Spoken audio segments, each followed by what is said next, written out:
Welcome to RBCM at Home. My name is Kim Goff and I'm a learning program developer at the Royal BC Museum. I'm coming to you today from the museum, which is located on the territories of the Lekwungen, the Songhees and the Esquimalt First Nations in Victoria, British Columbia. And killer whales are an important part of the Lekwungen origin story.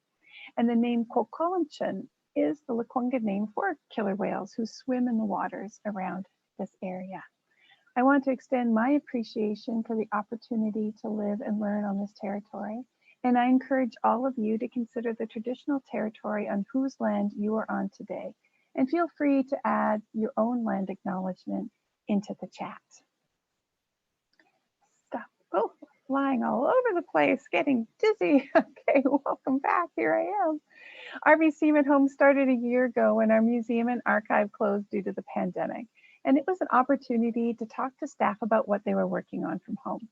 When we reopened, we continued this program as a way of staying connected with people at home or work, at different museums and research centers all around the province. And this program and previous ones have been recorded, and you can find them on the Royal BC Museum's YouTube channel. June is Orca Awareness Month. And while those of us who live along the west coast of Canada are pretty familiar with the plight of the endangered southern resident killer whale population, we may not be as aware of the research being done to help protect them. And today my guest is Martin Wale, President and CEO of the Saturna Island Marine Research and Education Society on Saturna Island. Welcome, Martin. Thank you.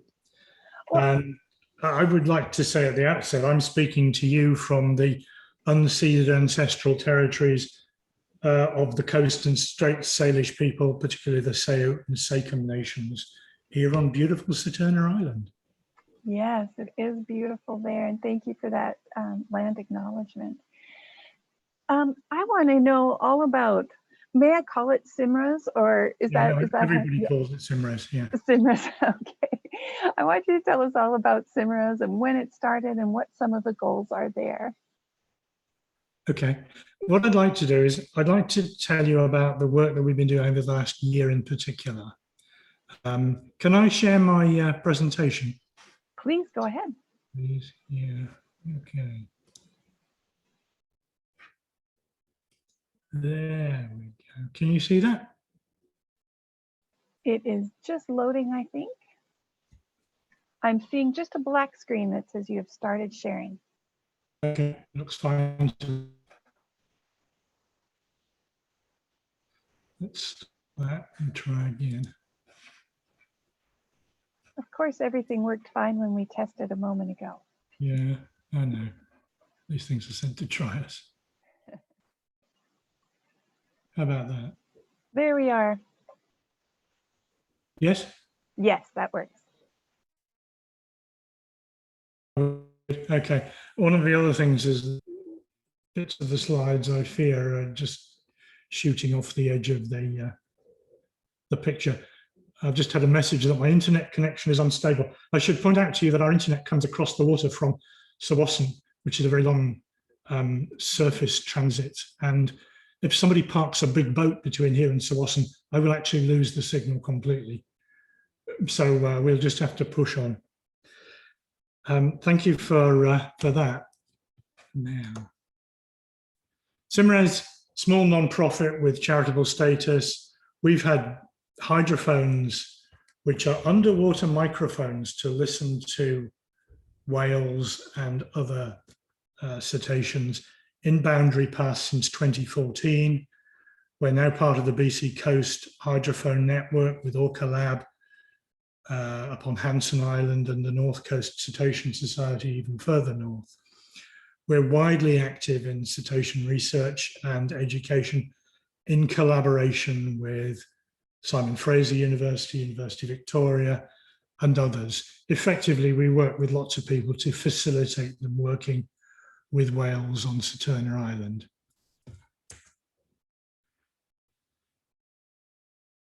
In 2020, in collaboration with the Saturna Parks Liaison Committee, we set up a network of citizen scientists, which at the time was called the Saturna Sighters Network. it's changed its name 3 times since then. It then became the Saturna and Pender CITES network, and it's now the Gulf Islands CITES network. We selected members from people whose properties had a good view of Boundary Pass or Tumbo Channel, the Wale areas, and who were interested in working as part of the team. And the team uses standardized observation techniques with high resolution photography and laser rangefinders to measure distances. So if a whale goes past, we will get multiple observations of that whales with measurements and photographs taken by different observers, and we collate the results to give us best identification of individual animals. We've been doing whale stuff since 2014, and this has truly surprised us. Everybody assumed that the whales were a summer feature, and that is not the case. Anyway, so to move on, just to summarize the whole year, and this is a year from April last year to March of this year, we saw whales on 183 of those days. And of those, total killer whale and humpback sightings were 417. If we see a whale multiple times within 90 minutes, we'll actually exclude those because we're not interested in double counting. Occasionally you do confirm that by photography that it's a different animal. And we're part of the network which reports to the BC Cetacean Sightings Network through their Wale app. And during the year, astonishingly, we saw 1,600 whales, excluding repeat sightings, but including things like porpoise and other whales. We saw some other cool things as well. We even saw an elephant seal. This is the total numbers. Southern residents, 480, and bigs, a little bit less. Bigs, transients. I'm sure most of your members know there are 3 populations or a number of different ecotypes of killer whales. The southern residents eat salmon, as do the northern residents. So they're fish eaters. Bigs, or the formerly known as transient killer whales, eat seals typically. They eat marine mammals. There is another type of killer whale which we don't see, which lives offshore and eats other killer whales. We don't see those around here. Humpback whales, about 350 during the year, as I mentioned, just over 200 porpoises. We're not really set up to look at porpoise. They're more difficult to spot because they're smaller and they move really fast.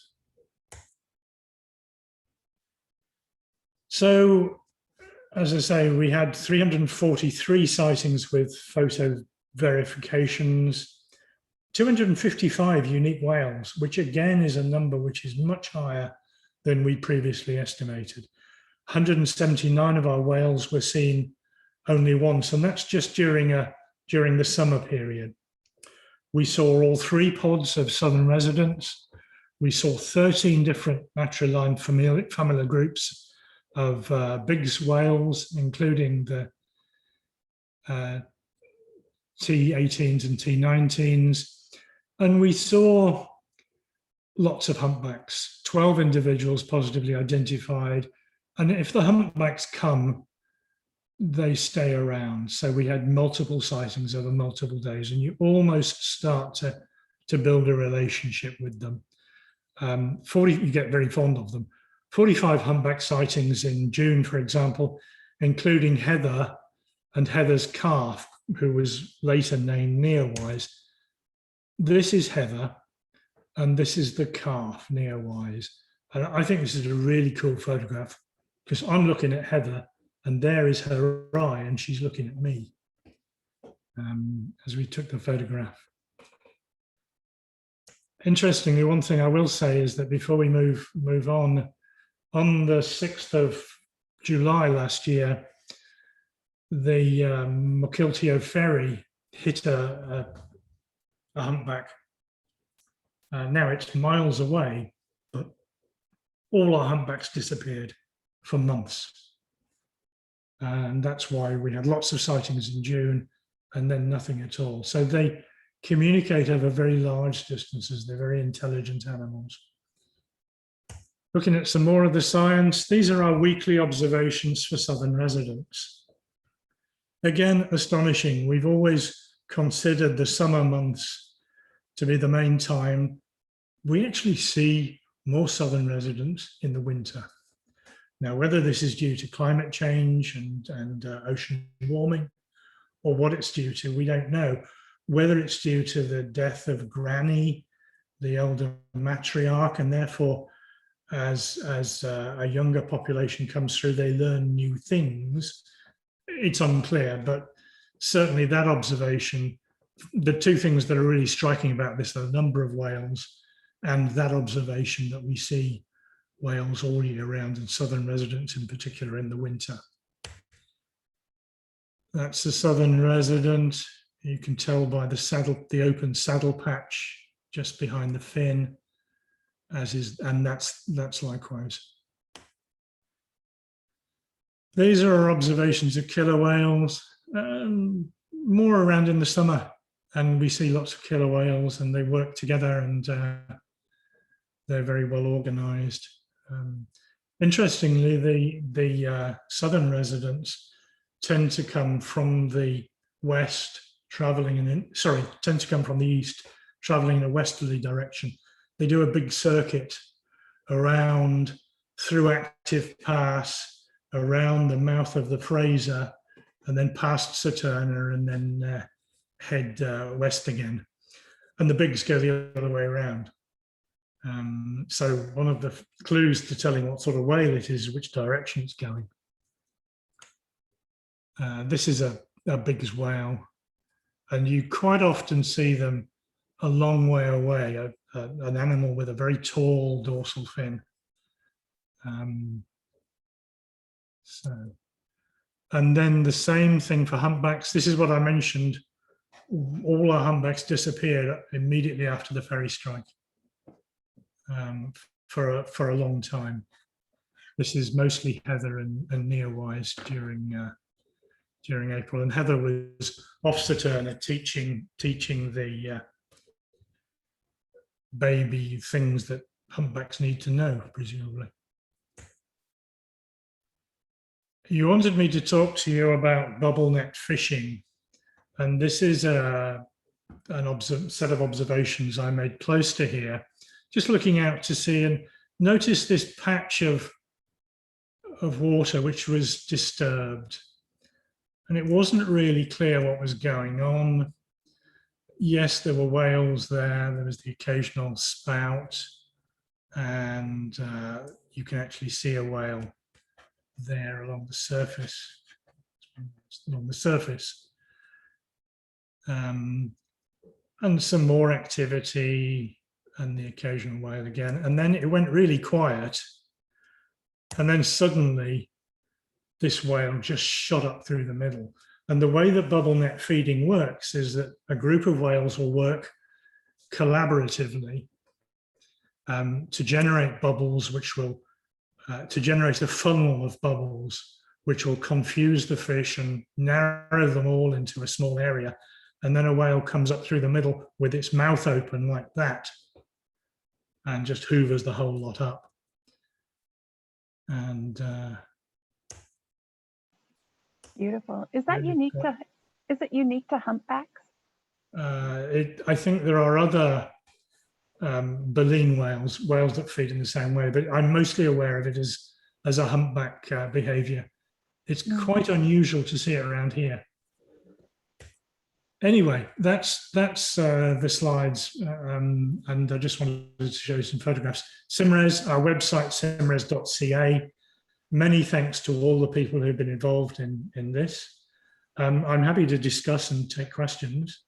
Great, we have some for you. So we'll get you to stop sharing the screen. Okay. And the first question is coming from John, who's watching on Facebook.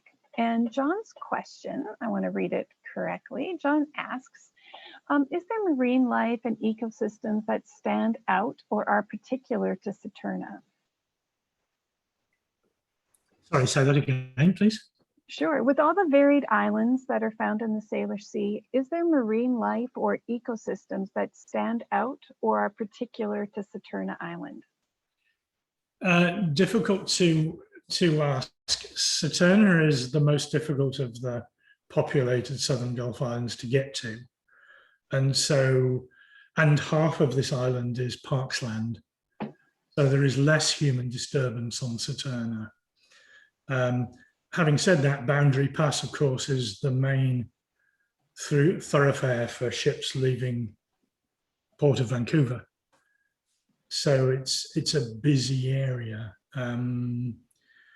I think it has some unique features. They're not completely unique, but yeah, it's just a really good place. And particularly if you want to watch whales from shore, we're very concerned about some of the commercial whale watching activities because they want to give their customers a good show and so on. But the noise of the boats does disturb the whales, and particularly southern residents.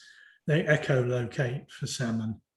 And if there's lots of boat noise in the water, then they can't feed. Mm-hmm. So that's just a problem. Yeah, so speaking of sound, you mentioned that you also operate a system of hydrophones. Yeah. Were the reportings you showed us, the stats for all the different orcas that you cetaceans that you observed, were those observations made with cameras, physical sighting, like that kind of visual sighting, or were they also hydrophone data? So this is visual sightings. We have the hydrophone data, which we've run alongside that. This year, we hope to be broadcasting data from our hydrophones live. And if you look at our website at simres.ca, as that functionality comes along, that'll be the way to get access to it. We do know whales go past during darkness, during dark hours, particularly, and we have that for all of the species. The figures that I've given you have been based on the work of the Saturna Sighters Network. In other words, high quality, gold standard visual observation. The problem with hydrophones is, for a start, there is inevitably some background noise, so there is limitation, but noise travels a very long distance in the sea. So because you can hear a whale, it doesn't give you much clue as to exactly where it is. We have the technology, we're just developing an approach which will allow us to triangulate. And there are loads of hydrophones around. There's a series of deep water hydrophones run by JASCO in the bottom of Boundary Pass, looking at big ship noise. Our hydrophones are in shallow water because our interest is in southern residents, so they're in forage zones. So speaking of the Saturna sighters, are these students from some of those partners that you mentioned? Are they members of the public? Are they volunteers? A little bit of everything? They're typically island residents, and they're people who are fortunate enough to live in one of those places that gives them a good view of where the whales are. So that we're looking for something that where people can report as part of their regular activity. Oh, you know, I'm having breakfast, oh, I can see a whale. I'll take some photographs, do the observation properly and report it. And that's been very successful. It's probably been helped by the fact that people couldn't travel because of COVID. So everybody's been stuck in place. And so we've had a very consistent approach to our observations. The other thing that I would say is we've been astonished by the sighters. They're a fabulous bunch of people. They are so enthusiastic. And we're also conscious of the fact that southern residents tend to be on the east side of the island. This year, we're starting to look at rockfish, and Saturna and Maine, Saturna in particular, has two large rockfish conservation areas, which are among the most heavily poached in Canada. And so we're starting another observation project looking at rockfish conservation, particularly to look at the number of boats which are fishing illegally in these conservation areas. Like a neighborhood watch. It's like neighborhood watch. Well, it's a little bit like neighborhood watch, but I hope this will allow us to involve more of our citizens in sighting. And we've also, as I've said, spread the methodology to Pender. We're spreading it to Maine. So people are really enthusiastic about this stuff. But the really exciting thing is that some of the things that we've found have really changed our image of what's going on. The fact that there are so many whales around and the fact that there are so many around in the winter are quite striking new findings. Mm-hmm. And as you say, maybe that's a result of people being at home and getting more consistent reporting. Do you think it had anything to do with less boat traffic, or has there been more boat traffic? So there has been less boat traffic, although 2020 was a bumper year in Canada for boat sales, and more Canadians bought boats and got out on the water than any year before. And I'm told about a 30% increase. So we saw lots of Canadian boats. We didn't see the US boats, and we didn't see the whale watchers, and they're just starting to open up now. I mean, if we see egregious behavior, we see people inside the sanctuary zones or inside the approach limit, we will photograph them and we will measure distances accurately, and we will submit the best quality data that we have to the enforcement guys so that they can do something about it. Mm-hmm. I'm really sorry, it's against the law to approach a whale within 400 meters and a southern resident, southern resident within 400 meters, and the interim sanctuary zones likewise are closed to boating, except for First Nations. Yes, thank you. And people can find out more about those sanctuary zones and the laws on Be Whale Wise, and also the Department of Fisheries and Oceans. And you mentioned the sanctuary zone around Saturna Island. Was that established in part to the work of SIMRES, or was it already in place?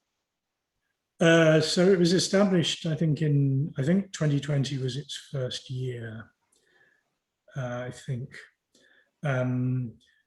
One of the reasons why we set up the CITES network is that we wanted to look at the impact of it.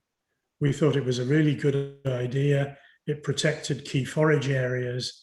I know they've been reviewing whether sanctuary zones should be moved, should be changed, and so on. But we've seen it make a substantial difference.